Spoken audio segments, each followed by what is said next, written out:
ಇದೇ ರೀತಿ ಮಳೆ ಮುಂದುವರಿದರೆ ನಾಳೆ ಅಲ್ಲ ಇಂದೇ ಸುನಾಮಿ ಬರಲು ಸಾಧ್ಯತೆ ಇದೆ. ಎಷ್ಟೋ ದಿನವಾಯಿತು ಕೇರಳದಲ್ಲಿ ಹಾಗೂ ಕರ್ನಾಟಕದಲ್ಲಿ ಮಳೆಯು ಬಂದು. ಈ ಹಿಂದೆಯಷ್ಟೇ ಅರ್ಜುನ್ ಎಂಬ ಒಂದು ಯುವಕ, ಕೇರಳದ ಮಲಪ್ಪುರಂ ಜಿಲ್ಲೆಯ ಒಂದು ಯುವಕ, ಕರ್ನಾಟಕದ ಉತ್ತರ ಕನ್ನಡ ಜಿಲ್ಲೆಯ ಕಾರವಾರದ ಹತ್ತಿರದಲ್ಲಿರುವಂತಹ ಶಿರೂರು ಎಂಬಲ್ಲಿ ಗುಡ್ಡ ಕುಸಿತವಾಗಿ ಅದರ ಅಡಿಯಲ್ಲಿ ಸಿಲುಕಿ ಪ್ರಾಣವನ್ನು ಕಳೆದುಕೊಂಡಿರಬಹುದು. ಸುಮಾರು 14 ದಿವಸಗಳ ಅಷ್ಟು ಆಯಿತು ಅವರನ್ನು ಕಾಣದೆಯಾಗಿ. ಅವರನ್ನು ಅಗಲಿದಂತಹ ನೋವು ಮಾಯುವುದಕ್ಕಿಂತ ಮುಂಚವೇ ಮತ್ತೊಂದು ದುರಂತವು ನಮ್ಮ ಕೇರಳದಲ್ಲಿ ಸಂಭವಿಸಿದೆ. ಅದು ಯಾವುದೆಂದರೆ ನಿಮಗೆಲ್ಲರಿಗೂ ಗೊತ್ತಿರುವಂತಹ ವಯನಾಡ್ನ ದುರಂತವಾಗಿದೆ. ವಯನಾಡ್ನಲ್ಲಿ ನಡೆದಂತಹ ಭೂಕಂಪವಾಗಿದೆ. ನಿನ್ನೆ ರಾತ್ರಿ ಮಲಗಿದವರು ಇವತ್ತು ಬೆಳಿಗ್ಗೆ ಏಳುವಾಗ ಭೂಮಿ ಅಡಿಯಲ್ಲಿದ್ದಾರೆ. ಇದೆಂತಹ ಮಾಯಾಜಾಲ! ಪ್ರೀತಿಯ ಸಹೋದರರೇ, ಒಂದು ಉಸ್ತಾದ್ ವಾಟ್ಸಪ್ ಗ್ರೂಪ್ನಲ್ಲಿ, ವಯನಾಡ್ನಲ್ಲಿರುವಂತಹ ಉಸ್ತಾದ್ ವಾಟ್ಸಪ್ ಗ್ರೂಪ್ನಲ್ಲಿ ತಮ್ಮ ಮದ್ರಸಾದ ಮಕ್ಕಳಿಗೆ ಮತ್ತು ಅವರ ಪೋಷಕರಿಗಾಗಿ ಒಂದು ವಾಯ್ಸನ್ನು ಬಿಟ್ಟರು. ನಿನ್ನೆ ವಯನಾಡ್ನಲ್ಲಿ ನಡೆದ ಘಟನೆಯಾಗಿತ್ತು. ಈ ಭೂಕಂಪಕ್ಕಿಂತ ಮುಂಚಿತವಾಗಿ ನಡೆದಂತಹ ಒಂದು ಘಟನೆಯಾಗಿತ್ತು ಇದು. ವಾಟ್ಸಪ್ ಗ್ರೂಪ್ನಲ್ಲಿ ಒಂದು ವಾಯ್ಸ್ ಮೆಸೇಜನ್ನು ಹಾಕಿದರು. ಏನೆಂದರೆ, ಮಕ್ಕಳೇ ಯಾರೂ ಕೂಡ ಹೊರಬರಬಾರದು, ಬಹಳ ಶಕ್ತವಾದ ಮಳೆ ಇದೆ, ಯಾರೂ ಕೂಡ ಹೊರಗೆ ಹೋಗಿ ಆಟವಾಡಬಾರದು, ಮದ್ರಸಾ ಇಲ್ಲ ಅಂತ ಹೇಳಿ ಅಥವಾ ಸ್ಕೂಲ್ ರಜೆ ಅಂತ ಹೇಳಿ ಹೊರಗೆ ಹೋಗಿ ಆಟವಾಡಬಾರದು ಎಂದು ಪೋಷಕರಿಗೂ ಮಕ್ಕಳಿಗೂ ಉಪದೇಶವನ್ನು ನೀಡಿ ಒಂದು ವಾಯ್ಸನ್ನು ನಿನ್ನೆ ರಾತ್ರಿ ಅವರು ಬಿಟ್ಟರು. ಬೆಳಗ್ಗೆ ಆಗುವಾಗ ಉಸ್ತಾದು ಇಲ್ಲ, ಉಸ್ತಾದರ ಮಸೀದಿಯೂ ಇಲ್ಲ, ಸುತ್ತಲಿರುವಂತಹ 200-300ರಷ್ಟು ಮನೆಗಳೇ ಕಾಣದಾಗಿದೆ. ಎಲ್ಲಿ ಹೋಯಿತು ಎಂದು ಹೇಳಿದರೆ ಅದು ಭೂಮಿಯಡಿಗೆ ಹಾಗೆಯೇ ಇಳಿದು ಹೋಯಿತು, ಬುಡಮೇಲಾಯಿತು ಭೂಮಿ. ಪ್ರೀತಿಯ ಸಹೋದರರೇ, ನಾವೆಲ್ಲರೂ ಕೂಡ ಮಳೆಯಲ್ಲಿ ಬಹಳ ಜಾಗರೂಕರಾಗಬೇಕು. ಯಾಕಂದರೆ ಇಂತಹ ಅವಸ್ಥೆಯು ಎಲ್ಲಿಯೂ ಕೂಡ ನಡೆಯಬಹುದು. ನಮ್ಮ ಮನೆ ಇರುವ ಸ್ಥಳದಲ್ಲಿಯೂ ಭೂಕಂಪವಾಗಲಿರುವ ಸಾಧ್ಯತೆಗಳು ಹೆಚ್ಚಾಗಿದೆ. ಯಾಕಂದರೆ ಭೂಕಂಪ ಎಂದು ಹೇಳಿದರೆ ಅದು ಭೂಮಿ ಅಡಿಯಲ್ಲಿರುವಂತಹ ಜ್ವಾಲಾಮುಖಿಗಳು ಅಥವಾ ಅಲ್ಲಿರುವಂತಹ ಬಂಡೆ ಕಲ್ಲುಗಳು ಸ್ಫೋಟಗೊಂಡು ಭೂಮಿಯ ಆ ಮೇಲೆ ಪ್ರದೇಶವು ದ್ವಾರವಾಗಿಕೊಂಡು ಅಲ್ಲಿರುವಂತಹ ಎಲ್ಲ ವಸ್ತುಗಳು ಕೂಡ ಭೂಮಿಯ ಒಳಗೆ ಹೋಗುವುದಾಗಿದೆ. ವಯನಾಡಿಗರ ಅವಸ್ಥೆ ಹೇಗೆ ಎಂದು ಹೇಳಿದರೆ, ಒಂದು ವಿಡಿಯೋವನ್ನು ನಾನು ಕಂಡೆ.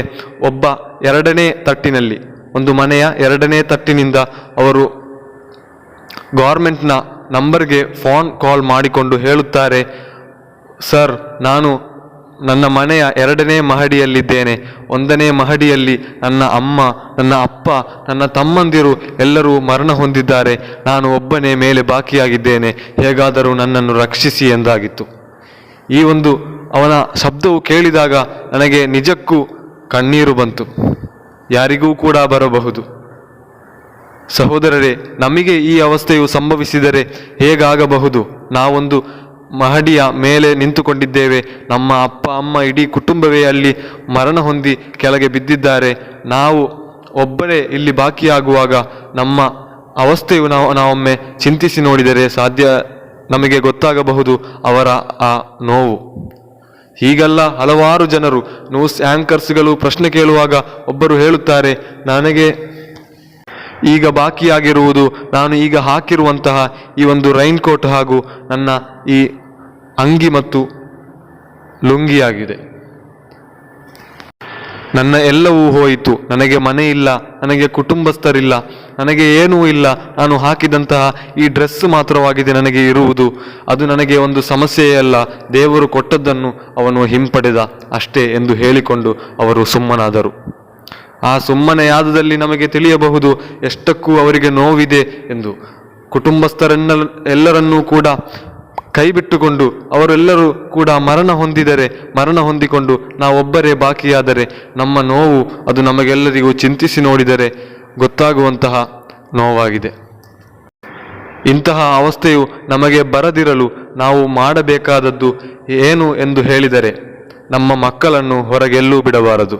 ಬರೀ ಭೂಕಂಪಗಳು ಮಾತ್ರವಲ್ಲ, ಭೂಮಿ ಅಡಿಯಲ್ಲಿ ಸ್ಫೋಟಗೊಳ್ಳುವುದು ಮಾತ್ರವಲ್ಲ, ಮಾತ್ರವಲ್ಲ ಮರಣ ಸಂಭವಿಸುವುದು. ನಮ್ಮ ಮಕ್ಕಳನ್ನು ನೀರು ಇರುವ ಜಾಗಕ್ಕೆ ಕಳಿಸಿದರೆ, ಅಣೆಕಟ್ಟುಗಳಿಗೆ ಕಳಿಸಿದರೆ, ಅಥವಾ ಹೊರಗೆ ಕಳಿಸಿದರೆ, ಬೈಕಿನಲ್ಲಿ ಇಂತಹ ಸಮಯದಲ್ಲಿ ಕಳಿಸಿದರೆ, ಬೆಟ್ಟ ಗುಡ್ಡಗಳ ಹತ್ತಿರದಲ್ಲಿ ಅವರನ್ನು ಆಟವಾಡಲು ಕಳಿಸಿದರೆ, ಅಥವಾ ನಮ್ಮ ಮನೆಯ ಬ್ಯಾಕ್ನಲ್ಲಿ ಅಥವಾ ಸೈಡ್ನಲ್ಲಿ ಕಂಪೌಂಡ್ಗಳು ಜರಿಯಲಾದದ್ದು ಇದ್ದರೆ, ಅಥವಾ ಯಾವುದೇ ಗಟ್ಟಿಯ ಕಂಪೌಂಡ್ಗಳಾಗಲಿ ಇದ್ದರೆ ನಾವು ಬಹಳ ಜಾಗರೂಕರಾಗಬೇಕು. ನಮ್ಮ ಮಕ್ಕಳನ್ನು ಆಟವಾಡಲು ನೀರಿನ ಅಣೆಕಟ್ಟುಗಳಿಗೆ ಕಳಿಸಬಾರದು, ಎಲ್ಲಿಗೂ ಕಳಿಸಬಾರದು. ಶಾಲೆ ರಜೆ ಇದ್ದರೆ ಆ ಶಾಲೆಯಲ್ಲಿ ಕಲಿಸುವುದನ್ನು ಅಥವಾ ಶಾಲೆಯಲ್ಲಿ ಕಲಿಸಿದ್ದನ್ನು ನಾವು ಮನೆಯಲ್ಲಿ ಅವರಿಗೆ ರಿವಿಷನ್ ಮಾಡಬೇಕು, ಮನೆಯಲ್ಲಿ ಅವರನ್ನು ಓದಿಸಬೇಕು. ಹಾಗೆ ನೀರಿನ ಯಾವುದೇ ಸ್ಥಳಕ್ಕೆ ಕಳಿಸಬಾರದು, ಅವರನ್ನು ವಾಹನಗಳಲ್ಲಿ ಎಲ್ಲಿಗೂ ಕಳಿಸಬಾರದು. ಎಷ್ಟೇ ದೊಡ್ಡವನಾಗಲಿ ಅವರನ್ನು ಕಳಿಸಬೇಡಿ. ಈ ಮಳೆಯೊಂದು ಮುಗಿಯಲಿ, ಬೆಡ್ಡ ಗುಟ್ಟಗಳು ಜರಿದು ಅವರು ಮಣ್ಣಿನಡಿಯಲ್ಲಿ ಸಿಲುಕಿ ಮರಣ ಹೊಂದುತ್ತಿದ್ದಾರೆ. ನಿಮ್ಮ ಮಕ್ಕಳನ್ನು ನಿಮಗೆ ಬೇಕಾಗಿದ್ದರೆ ಅವರ ಮೃತದೇಹವನ್ನು ನಿಮಗೆ ನೋಡಲಿರುವ ಒಂದು ಅವಸ್ಥೆಯು ನಿಮಗೆ ಬರಬಹುದು. ಅಂತಹ ಅವಸ್ಥೆಯನ್ನು ಇಲ್ಲದಾಗಿಸಲು ಬೇಕಾಗಿ ಬಂದ ಮೇಲೆ ಚಿಂತಿಸುವುದಕ್ಕಿಂತ ಬರುವುದಕ್ಕಿಂತ ಮುಂಚೆಯೇ ಚಿಂತಿಸಿದರೆ ಒಳ್ಳೆಯದು ಎಂಬ ಗಾದೆ ಮಾತು ಇದೆ. ಅದನ್ನು ನಾವೆಲ್ಲರೂ ಕೂಡ ನೆನಪಿಸಬೇಕಾಗಿದೆ.